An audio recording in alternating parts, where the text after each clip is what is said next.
Salut à tous et sans plus tarder, donc notre tutoriel sur les mains que je vous avais promis. Ce tutoriel durera pas longtemps, 5 minutes, et s'il vous plaît, laissez-moi le temps de vous expliquer. Alors, dans un premier temps, la base. Alors, je vous montre un dessin d'anatomie, vous allez me dire oui, mais l'anatomie, je m'en fiche, moi ce que je veux apprendre c'est dessiner. On va mettre les choses au clair tout de suite. Là, c'est un digeste, laissez-moi vous expliquer un petit peu plus parce que l'anatomie, c'est la base. Alors, dans un premier temps, notre main, c'est ça. C'est un rectangle, oui, un parallélogramme un peu évasé, où viennent se greffer quatre petites boules qui représentent les articulations, donc en arc de cercle. Alors, tout en haut, c'est la taille du bout du doigt, on va dire, c'est le doigt le plus grand, il arrive en haut. Et on remarque donc que la taille du rectangle un peu évasé et du bout du doigt, et ben c'est la même, en fait, c'est la même longueur divisée en deux. Bizarrement, on retombe sur l'image de ce que je vous ai montré dès le début. Les petits traits signifient que c'est la même longueur. Les points, c'est les articulations, et le dernier point, c'est le bout du doigt. Donc on fait des arcs de cercle parce que nos articulations sont en arc de cercle. Hein, le petit doigt est plus petit que le majeur, et etc., etc. Où viennent du coup se greffer les quatre articulations sur les lignes. Voilà, et après, c'est tout con, on relie simplement les bouboules entre elles. Voilà, après ici, on vient rajouter le pouce sur le côté. La première articulation du pouce se trouve à peu près au milieu du rectangle, la deuxième à peu près au milieu de la première articulation, et la fin du pouce au milieu de la première truc. Voilà. Vous allez me dire, oui, mais c'est pas comme ça, une main, qu'est-ce que tu nous fais? Voilà, c'est un peu n'importe quoi. Nous, on aimerait bien faire un vrai truc. Non, sauf que là, moi, j'ai pas rajouté la chair. Là, je la rajoute, la chair.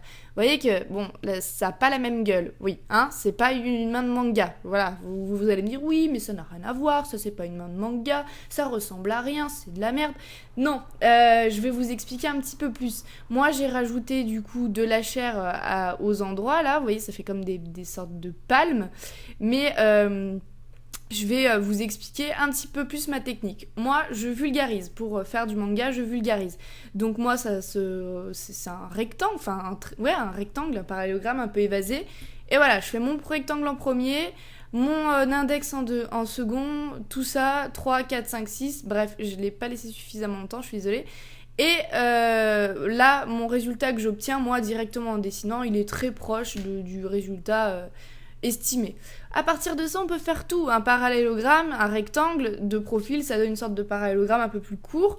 Vous faites du coup vos doigts, 1, 2, 3, 4, 5, 6, toujours en arc de cercle qui partent du bout du parallélogramme.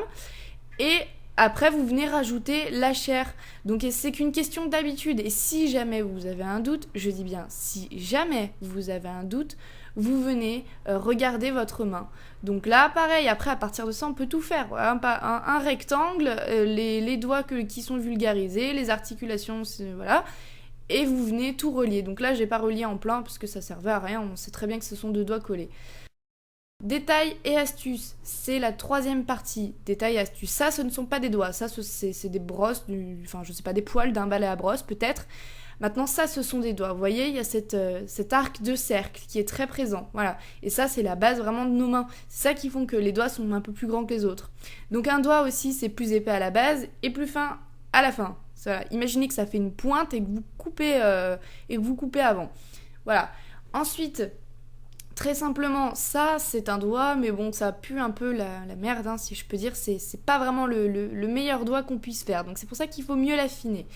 On peut rajouter des détails normalement avec un ongle. Regardez, ça donne plus tout de suite Enfin, en fait, on vient affiner la pointe, en fait. Et maintenant, savoir si ce doigt, c'est l'intérieur ou l'extérieur, on rajoute des détails. Là, vous voyez que c'est le dedans d'une main, l'intérieur de la main. Et là, c'est l'extérieur de la main. On remarque que pour l'extérieur de la main, j'ai pas mis de petits traits, parce que ça fait un peu vieille peau sur les bords. Voilà, ça c'est un exemple d'une main un peu bouffie, hein, une main un petit peu bouffie. Voilà, je vais vous montrer avec les articulations. On voit bien que là, il y a les articulations. Et là, vous voyez, j'essaie de faire pour simuler le gras autour des articulations. On prend moins de gras autour des articulations, normalement. Enfin, voilà. Et par la même occasion, du coup, une main très maigre. Voilà, là c'est les articulations qui ressortent. Donc là ce sont vraiment des exemples, je dessine ça vraiment très vite. En 6 minutes top chrono, parce qu'un tutoriel qui dure de plus de 6 minutes, honnêtement plus de 10 déjà, ça ne sert à rien, on comprendra pas mieux. Le vrai secret c'est de s'entraîner. Pour conclure, je vais juste vous dire une chose, c'est regardez vos mains, entraînez-vous. Oui, je sais, vous me dites, oui, mais moi je comprends pas, j'y arrive pas. Regardez vos mains, hein, vous avez la chance d'en avoir, enfin j'espère. Voilà, le plus important, c'est ça, c'est de regarder vos mains. Et soyez patient, là vous me dites toujours oui, mais c'est moche ce que je fais, j'aime pas. Après je réveille mon dessin, je m'en bats les steaks, on se tait et on s'entraîne, ok ? Allez, à la prochaine, ciao.